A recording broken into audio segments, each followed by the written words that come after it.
How to upload PDF in GitHub. So hey everyone, welcome back to the channel. So in this video I'm going to show you how you can upload a PDF file on GitHub.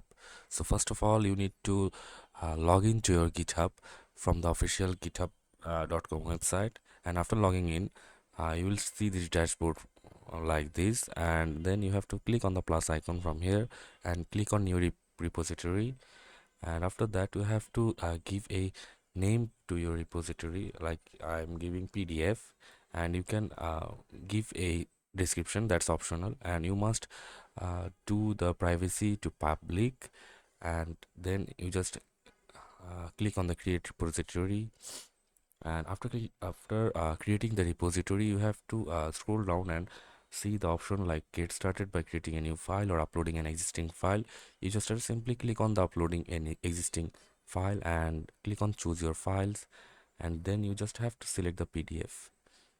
So let's say this is the PDF, and you can just click here, and as you can see, uploading one files, and it's uploaded successfully. And then you just have to click on commit changes to change make the change where you uploaded your PDF file. So that's it for this video. See you on the next one, guys.